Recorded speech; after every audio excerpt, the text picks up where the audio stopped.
Hi, welcome to the Recovery Daily Podcast. I'm your host, Rachel Abbasi. I'm a grateful recovering alcoholic and stroke survivor.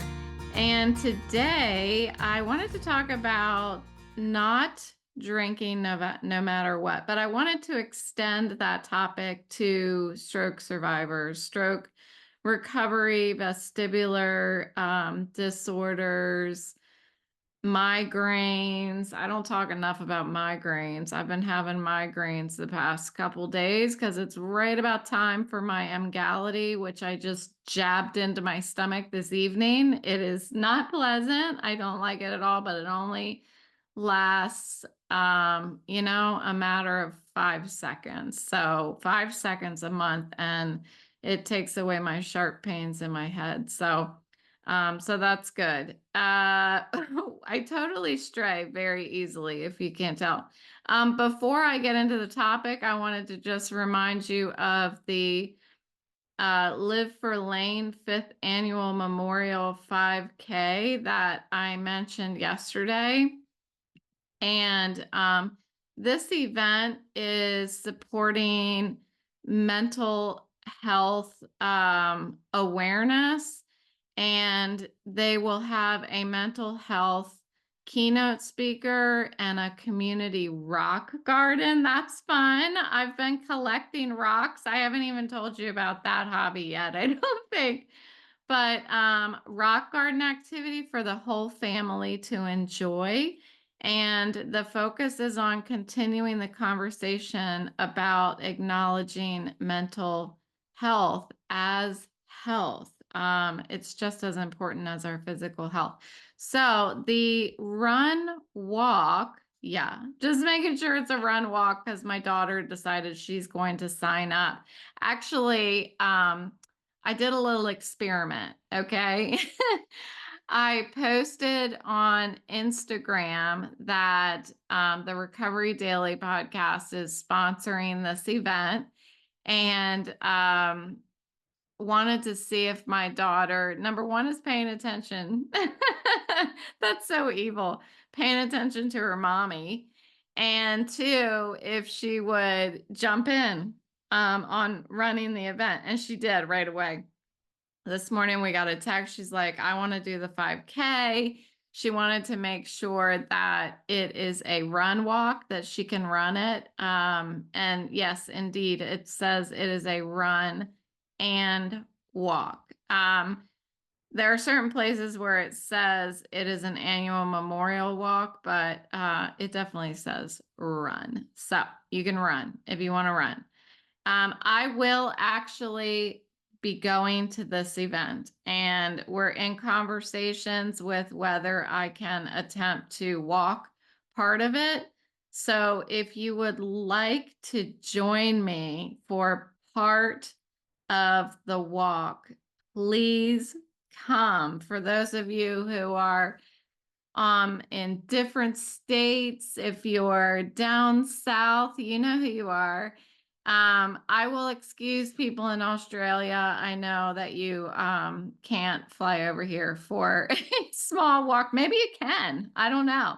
So it's October 5th from 9 to 11 a.m. And it's at Cascades Community Center in Sterling, Virginia. This is right down the street from my house. So I can, in fact, walk to the walk. So please join me and be a part of it. If you want to register for the walk, I will have the information for that in the chat. Not in the chat, in the description. Okay, so let's move on to the topic today. And that is, I don't drink no matter what. Again, I want to extend that a little bit more to talk about not giving up, because that's what it is. As an alcoholic, drinking is really giving up on sobriety.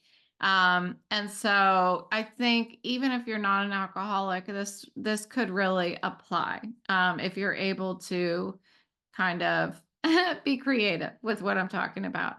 I went to my normal 7 a.m. and 8 a.m. AA meetings, which is, again, a guide for living. And I wish they had this for non-alcoholics because it's absolutely great to just sit with other people for an hour and share about what you're going through and listen to what other people are going through. And we all are surviving together. I've talked about it a few times recently. It's like we're one organism and we're all kind of going out into the world and living it and navigating it. And then we come back and we huddle in and we're like, okay, what'd you do? How'd you do? And we figure that out, how to live. And then we go back out for the next day. So I wish there was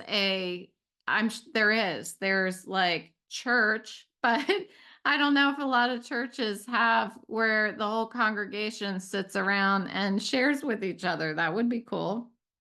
I don't know if they do. Maybe they do. So, I don't drink no matter what. What does that mean in reality? Because it sounds good, but when it gets down to it, that means when things are really, really, really freaking bad and really, really, really awesome, we don't pick up a drink. And it is the cornerstone of recovery, right? It is recovery. Um, for being able to find ways to live without that numbing effect of alcohol. So I don't drink no matter what isn't just words that we say. There's a guy in my 8 o'clock meeting, and before he shares, almost every time he says, good morning, my name is X, I'm an alcoholic, and the most important thing I can do today is not drink no matter what. And that is a really great, summary of what it means, what he needs to do today. If he wakes up in the morning, this is what I need to do today. I need to not drink. Everything else comes second. It's a commitment we make to ourselves and a promise that we won't rely on alcohol to escape, to celebrate, or to even just cope with something. And that means not a little, not a lot, not one drink, not 10 drinks.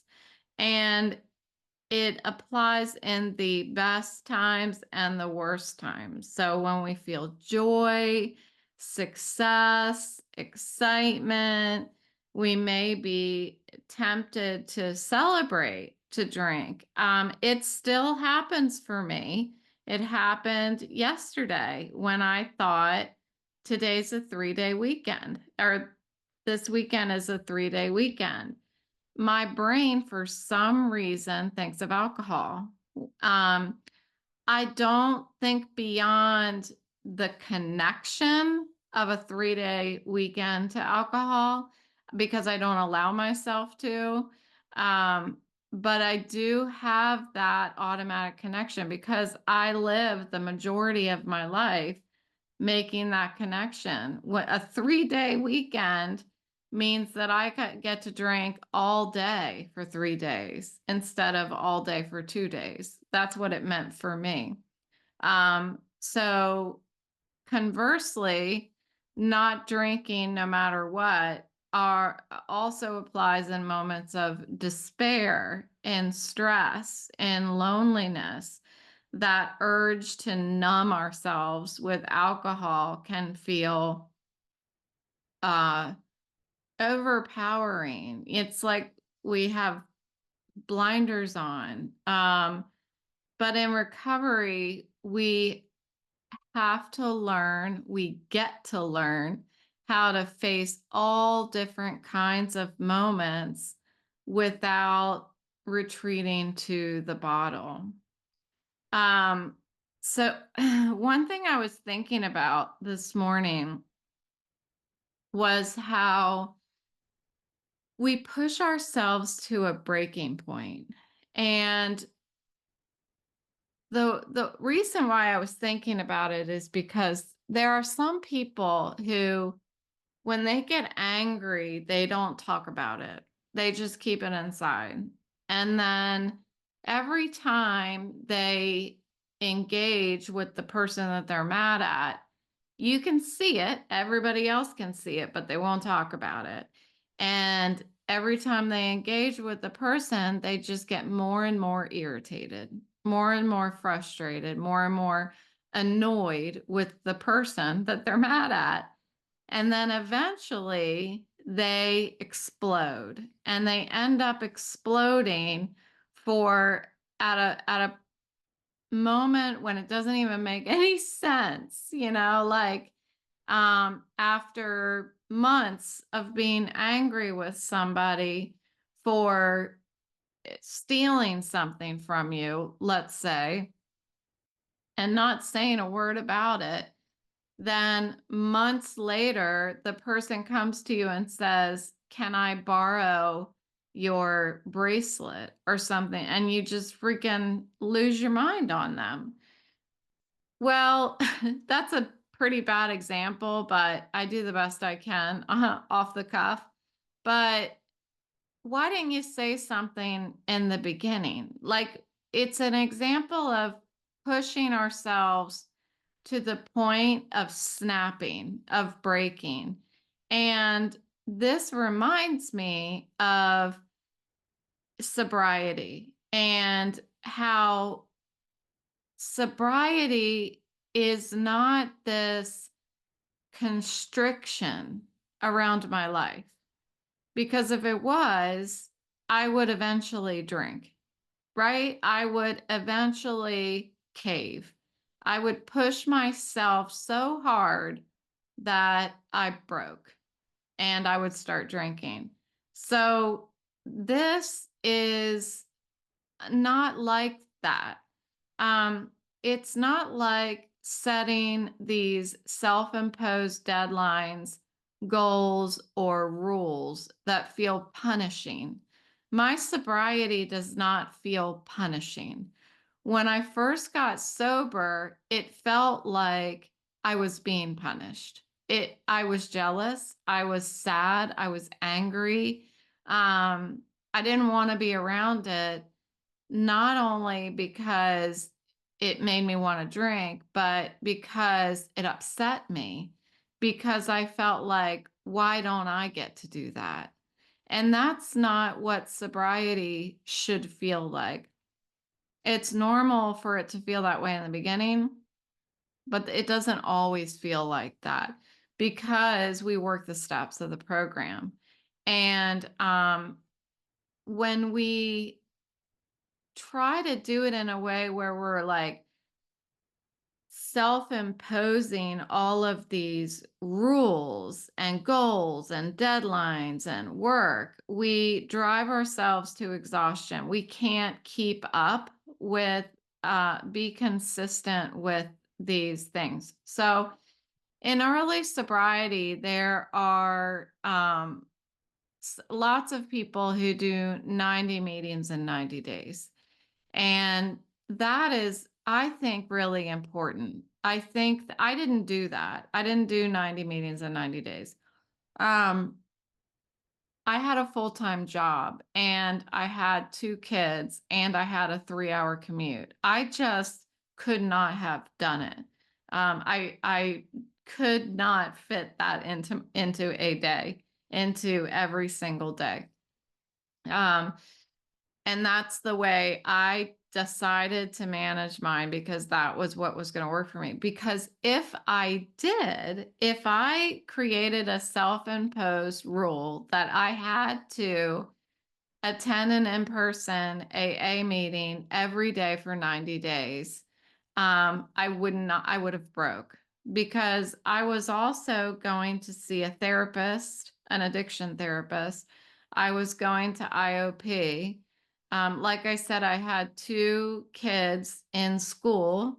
I had an hour-and-a-half commute each way, and I had a full-time job. Um, that alone was enough. So if I were to say, okay, I'm going to go to 90 meetings in 90 days, um, I would have I would have said I can't keep up with sobriety. That's what I would have been like. I would have been like, sobriety is too hard. And that's not what sobriety is supposed to be. Sobriety has taught me that, yes, I do the work, I do the steps, I do like what I did instead. I compromised with myself because I didn't want to not be engaged in the program for 90 days or every day, really for the rest of my life. But I wasn't thinking the rest of my life. I had to be engaged with the program every day. So what I did instead is I listened to the big book on my drive. And really, that was me attending that meeting.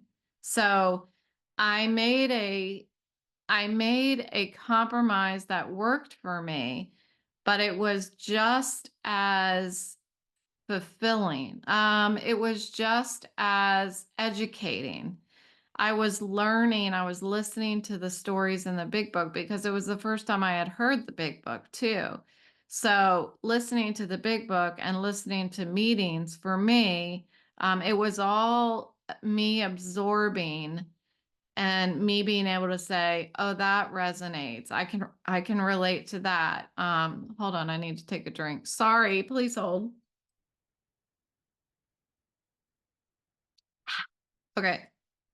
Um, so that's what worked for me. Um, what I did was I built habits that made my actions realistic.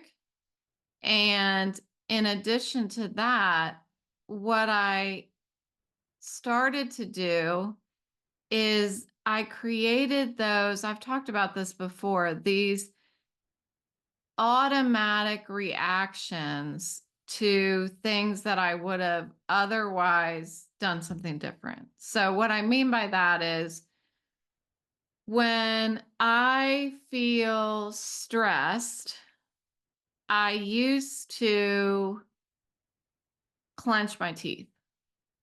Now, when I feel stressed, I automatically unclench my teeth because I have trained myself to think when I get stressed out, the first thing I do is think of my jaw.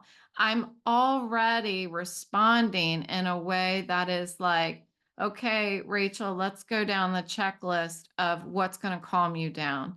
My reaction is to calm myself down. It feels natural. So I will unhinge my jaw. I will take a deep breath because I used to smoke. So I will unhinge my jaw, take a deep breath. I'll hold the breath in because that's what I learned went by listening to the Calm app. It's all about just learning from what I hear everywhere, and I implement whatever feels good.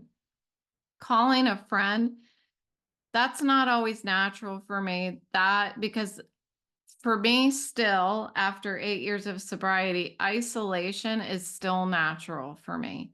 So I still have a lot of work to do in that area. And the work can be fun. The work can be rewarding when you see yourself progressing, when you see yourself, even maybe I didn't call a friend today, but I thought about it. And that matters. It does matter. I'm thinking of my sponsor right now because I still suck at that too, calling my sponsor. But I think about it more than I more than I used to. I know that's an excuse. Anyway, praying. There's a lot of times now, good or bad, when there are things that I want to celebrate, I now I look up and I smile and I say thank you. That's what I want to, when I want to celebrate, that's what I do now. That's an automatic response for me, but I had to train myself to do it. And these have worked to turn the work in my sobriety to acts of self-care and relaxation. It works. So my point is finding ways to make the work something that becomes natural. The work doesn't have to be hard. It just has to be done. So, when I used to vacuum in my house when my son was smaller and he was taking a nap, I wonder if he slept through this or maybe he listened to me. Anyway, I would turn on the radio and I would start singing. I used to love to sing. I don't sing as much anymore because, well, for the longest time, I didn't listen to music. And you guys know that I stopped listening to music for a while because it was a trigger for me for my friend that passed away. But I used to sing and sing into the vacuum, just like you see in the movies. I used to sing into the vacuum and I was belting it out, but I was vacuuming at the same time. And I turned the radio up so loud that you could hear it over the vacuum and I would just sing. It was so loud. I think my son was not sleeping during this time. I'm betting, right? I think he must have been somewhere else at that time, maybe down in the basement watching Bananas in Pajamas. Um, so anyway, I was able to make work enjoyable. And that's what I'm talking about here is sobriety. There are ways to make the work enjoyable. And it doesn't take long. It honestly doesn't take long for the work to become enjoyable because we start seeing the progress. We start seeing the rewards, the promises, all that stuff that I talk about here.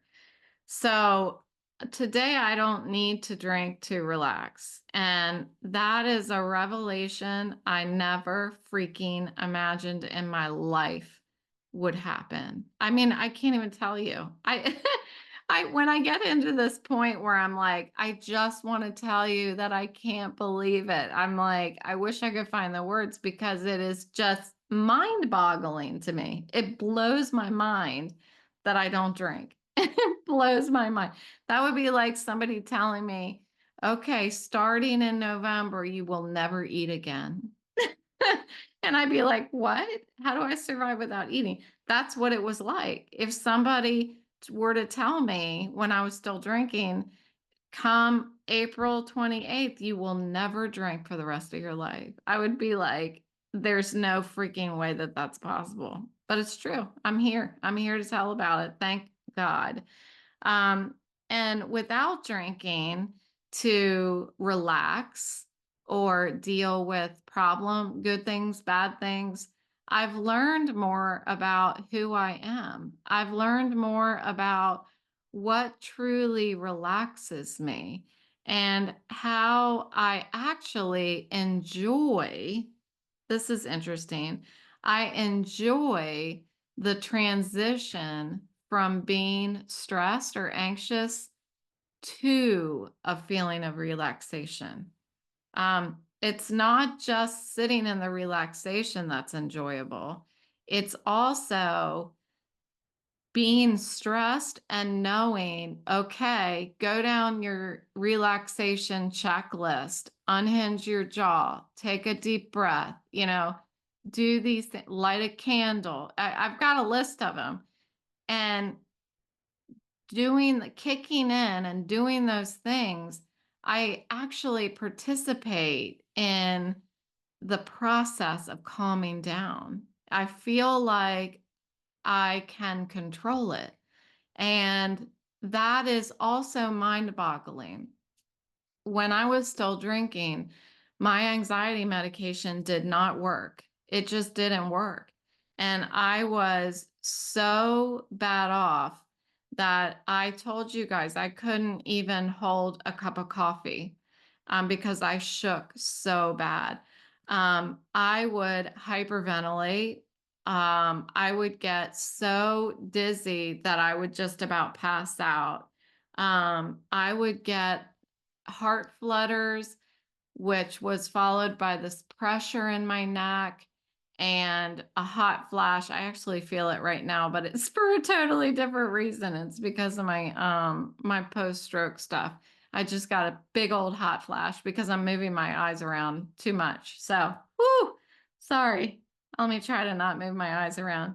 So, this transition from stress to relaxation can be enjoyable as well, the process. And it's something that I never got to experience because I was going from being stressed to pouring alcohol over top of it. It's like if you were to go up to a flame and pour water over it.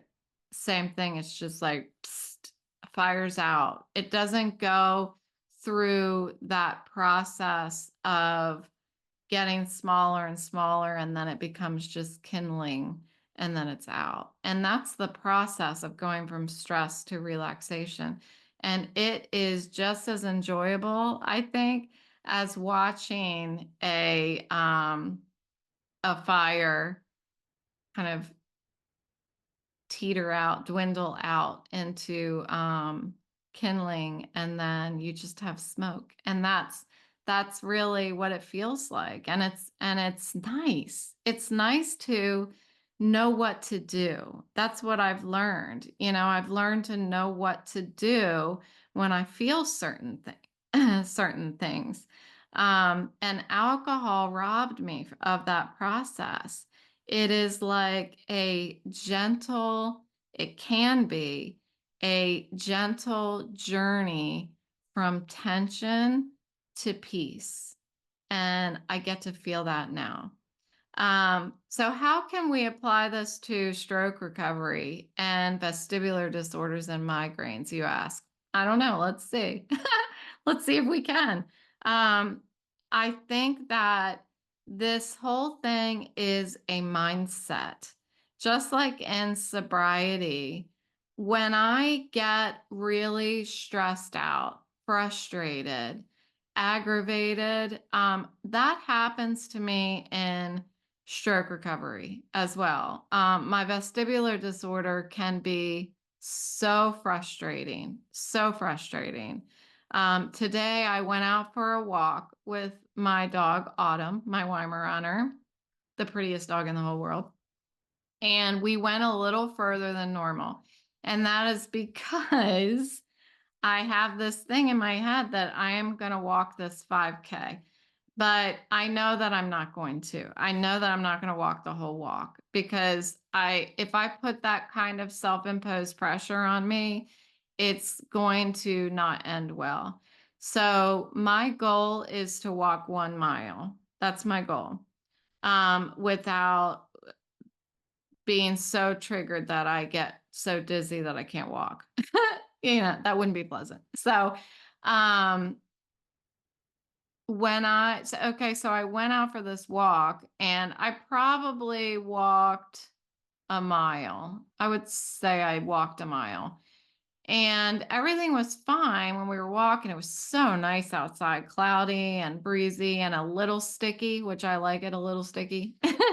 And um, when I got to the furthest point away from home, I decided to start looking for white rocks. I'm looking for white rocks for a project that I'm working on.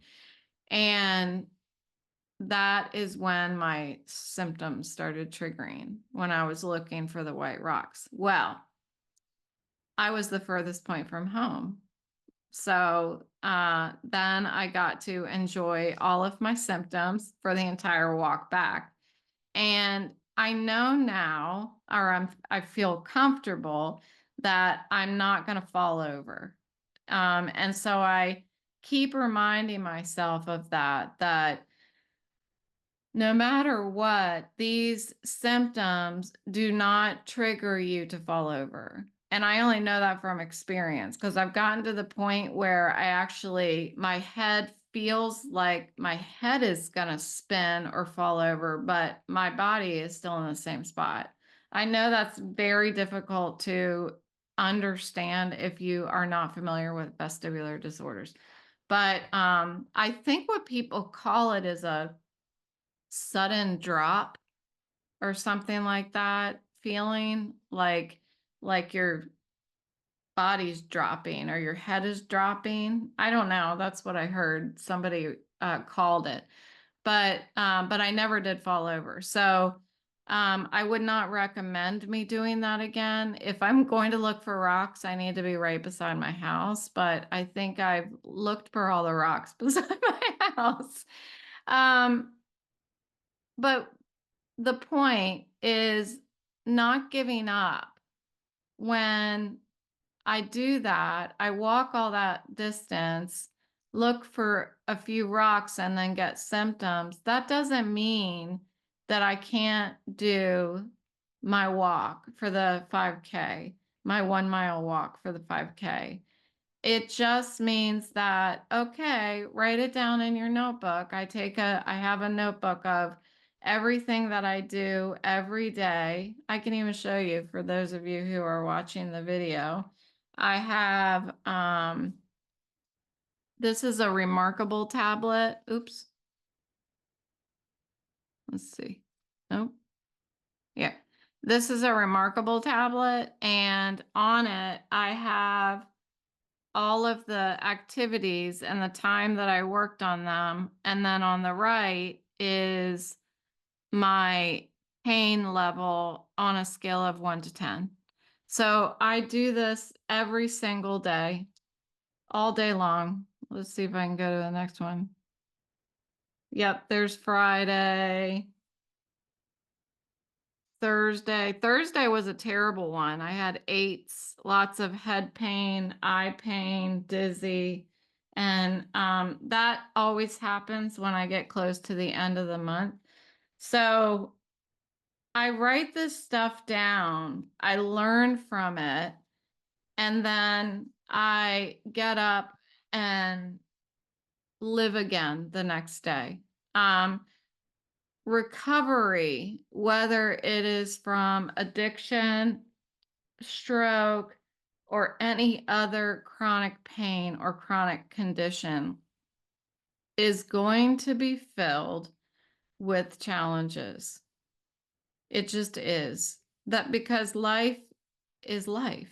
Life gets lifey, is what they say in AA.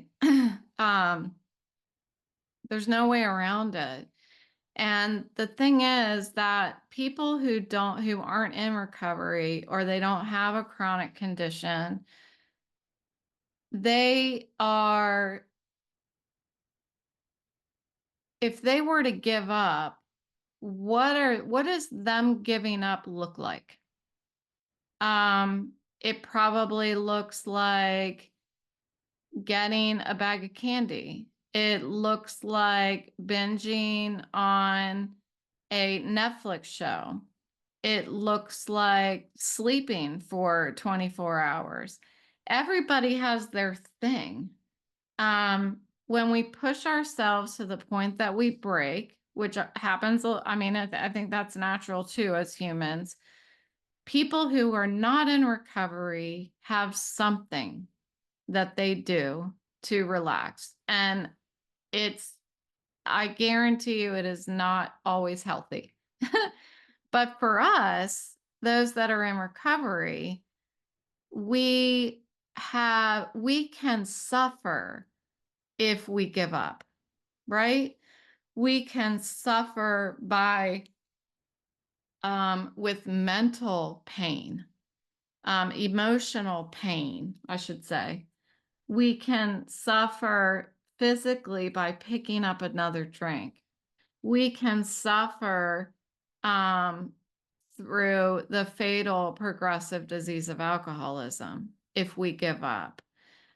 Stroke recovery and other chronic conditions, if we give up, we feel pain or we physically cannot do what we did before. And that looks a lot different than it does for other people.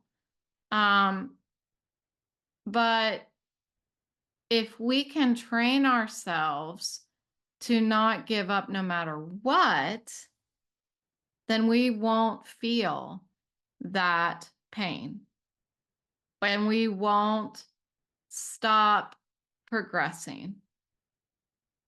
Everybody in life is going to take 2 steps forward and 1 step back, and then 3 steps forward and no steps back, and 2 steps forward and 3 steps back. That is life.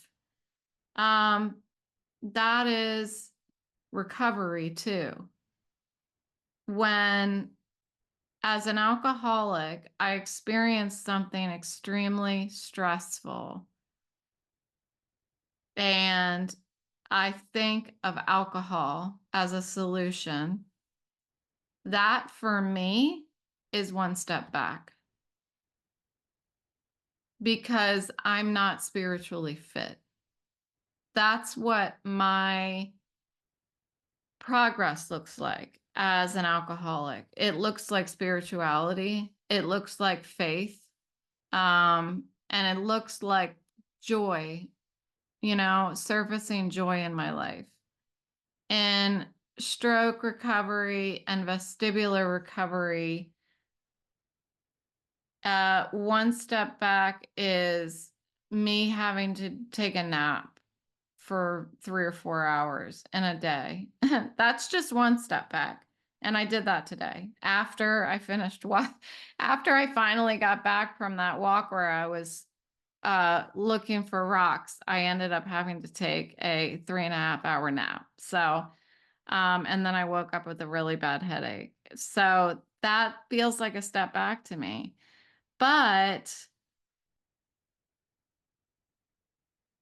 if I don't give up, I'm going to also have 2 steps forward or 3 steps forward as well. And I'm not going to get that if I give up. You know what I'm saying here? So in the sobriety meetings, when we share about how we don't drink no matter what, I thought this morning, and I shared this morning, that we are saving each other. When I hear somebody say, I don't drink no matter what, they are saving me, saving my life, because I know whatever they just went through, they didn't drink because of it. I have listened to some really terrible stories lately, really terrible stories, and they didn't drink. There's one individual who lost her husband to suicide, and just, I think 2 months later, her mom just passed away. And she has no desire to drink. And she is not that far in sobriety. And that is amazing. That is amazing. I feel like when I'm observing that she has had 5 steps forward, although internally it doesn't feel that way. It feels like pain, you know? And sometimes pain is progress. When we physically, mentally, spiritually, emotionally, sometimes pain is progress. And as I hear people share about it in the meetings, we are offering hope and showing that it's possible to live a full life without alcohol, no matter what, even when times are tough. And it's no different than stroke recovery. We go into our stroke recovery meetings. I have a great meeting that I love that I go to virtually, and it is the first Tuesday of every month. If anyone is interested in joining that with me, if you don't have a stroke recovery group, just send me a message, an email, or send me a message on social media, and I'll give you the information so that you can join us, if you are a stroke survivor. But I listen to what they are dealing with, and I have mild aphasia. And I listen to some people in there who have it much worse, have much worse aphasia. And that inspires me because they're not giving up. That I might get really frustrated with mine because I get exhausted. It is exhausting.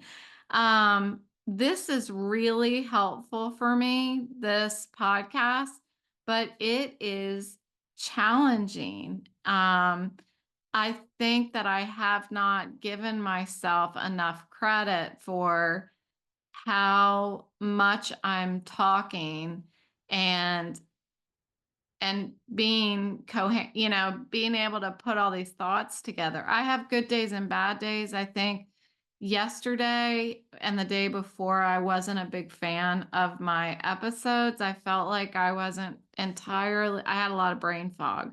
And I'm starting to feel my brain fog again right now, which means I have a hard time making my point because I forget what I was saying. But as I listen in stroke recovery meetings, these people show me that with my mild aphasia, of course I can do it, right? They're saving me. They're saving my life still in an emotional way now, because sometimes I want to give up when, those people in that stroke recovery meeting, they don't have the same symptoms as me. Nobody there has the chronic headache that I have. And, but there is a guy who has chronic pain in his foot. Every time his foot touches the ground, it hurts. Isn't that amazing? There's nothing wrong with his foot visibly, but if his foot touches the ground, it hurts really bad. And he does not give up no matter what. In fact, he went to, I think, Disney World a couple weeks ago. That is an example of not giving up no matter what. So we're in this together. You guys and I are in this together. The more I talk about what I'm just talking to you about life and how I'm getting through it. And I'm doing it because I want us to save each other, because I needed saving. That's when I started. I needed saving because I didn't know what to do. I have a lump in my throat. I didn't know what to do alone, over a year ago. And I had to start this podcast. And you guys are starting to reach out to me. I mean, in the beginning, the people who know me have always been reaching out to me. Actually, my sponsee called me today. Thank you for calling. I forgot to call you back. I'll talk to you tomorrow. But those of you who are reaching out to me that I've never met before, it is showing me that we are saving each other here. We're together, we're navigating life's ups and downs with grace and resilience, and we're doing it without drinking if you're an alcoholic, without giving up if you're a survivor, and by supporting one another. And really, it's all about just sharing. It's all about just sharing our experience, strength, and hope.